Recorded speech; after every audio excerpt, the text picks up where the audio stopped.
Welcome to মুনমুনের classroom. আমরা করছি class 11 নয় ক্লাস 12 তরল অবস্থার অষ্টম পাঠ। এটি জলীয় দ্রবণের গাঢ়ত্ব বলেছে গ্লুকোজের সাপেক্ষে 3.6%, শুক্রের সাপেক্ষে 5.13%। দ্রবণটির স্ফুটনাঙ্ক কত হবে আমি বের করতে বলেছে। তাহলে আমরা প্রথমে দুটোর মোলার গাঢ়ত্ব বের করে নিই। গ্লুকোজ দ্রবণের মোলার গাঢ়ত্ব বের করেছি 0.2, শুক্রোজ দ্রবণের মোলার গাঢ়ত্ব বের করেছি 0.16। তার দ্রবণটির মোট মোলার গাঢ়ত্ব হবে দুটো যোগ করে দিলাম 0.36। তো টেল টিভি equal to KB into M করে বের করলাম 0.187। দ্যাট মিনস দ্রবণটির স্ফুটনাঙ্ক হবে 100 যোগ 0.187 অর্থাৎ 100.2। Option C. নিচের কোনটি দ্বারা দ্রাবকের স্ফুটনাঙ্কের মোলাল উন্নয়ন ধ্রুবক কেবিকে সঠিকভাবে সংজ্ঞায়িত করা হয়? এটা হবে option C, Kb equal to del Tb by del M, যেখানে এম টেন্স টু 0, মানে খুব লঘু দ্রবণের ক্ষেত্রে প্রযোজ্য। Option C. গাড়ির রেডিয়েটারে ব্যবহৃত হিমাঙ্ক রোধক দ্রবণ গ্রীষ্মকালে রেডিয়েটারের ভিতরে দ্রবণের অতি উত্তপ্তিকরণ থেকে রক্ষা করে। যদি 5 কেজি মানে 5000 গ্রাম জলে 2500 গ্রাম ইথিলিন গ্লাইকল দ্রবীভূত করা হয়, দ্রবণটি স্ফুটনাঙ্ক কত হবে? ইথিলিন গ্লাইকলের আণবিক ভর হবে, এখান থেকে বের করেছি 62। তাহলে আমি ডেল টিভিটা বের করে নিই। ডেল টিভি হলে 4.2, তাহলে দ্রবণটার স্ফুটনাঙ্ক হবে 100 যোগ 4.2, দ্যাট মিনস 104.2 ডিগ্রি সেন্টিগ্রেড। দ্রবণের হিমাঙ্কে গঠিত সাম্যাবস্থাটি হলো, এ দেখো এখানে এটা হবে অপশান সিটা হবে, কিন্তু এটা ভুল আছে। এটা দ্রবণস্থিত দ্রাবক উভমুখী কঠিন দ্রাবক হবে। এটা দ্রাবক জানে, দ্রাবকটা দ্রাবক করে নেবে, এটাই হবে।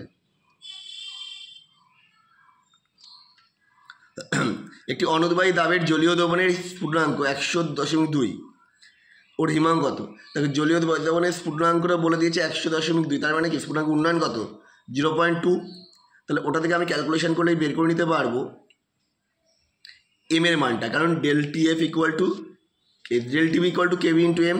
তাহলে ওখান থেকে এম এর মান বের করে নিলাম, যে এম এর মানটা ডেল টি এফে বসিয়ে দিলাম, হলো 0.72। তাহলে তোমার হিমাঙ্ক হবে -0.72। Option B. হার ধ্রুবক রাশি কে এফ, কে এফ মানে হচ্ছে ক্রায়োস্কোপিক ধ্রুবক, এটা হচ্ছে অপশান বি। নিচের কোনটি দ্বারা মোলার হিমাঙ্ক অবনমন ধ্রুবককে সঠিকভাবে সংজ্ঞায়িত করা হয়? ঠিক আগেরটার মতোই কোশ্চেন ছিল এটা, এটা হয়ে যাবে অপশান বি। বি নয়, ভুল বলছি, অপশান সি। অপশান সি হবে এটা। সাইক্লোহেক্সেনের অ্যান্থাসিন এর দ্রবণের গাঢ়ত্ব বলেছে 3.56 এবং সাইক্লোহেক্সেনের হিমাঙ্ক বলেছে 6.55 হলে দ্রবণটার হিমাঙ্ক কত বের করতে হবে? তাহলে প্রথমে আমি বের করে নেব del T F. Del T F মান পেলে 4.15, তাহলে দ্রবণ হিমাঙ্ক কত হবে? 6.55 minus 4.15, that means 2.40 degree centigrade. 1 kg জলে 13.5 গ্রাম গ্লুকোজ দ্রবীভূত করি, দ্রবণের উষ্ণতা বলে দিয়েছে হয়েছে -0.4 ডিগ্রি সেন্টিগ্রেড, মানে ডেল টি এফ হবে 0.4।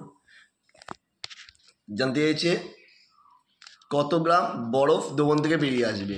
দেখো প্রথমে আমি এই W1টা বের করে নিয়েছি 348.75, তাহলে দ্রবণ থেকে বেরিয়ে আসবে কতটা বরফ না 1000 মাইনাস 348.75 মানে 651.25 গ্রাম।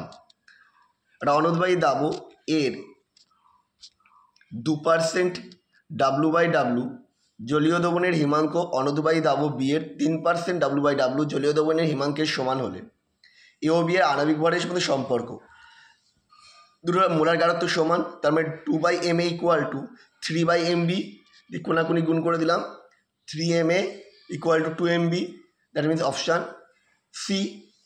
আমাদের ভিডিও কেমন লাগলো কমেন্ট করে জানিও। আবার দেখা হবে নেক্সট ভিডিওতে।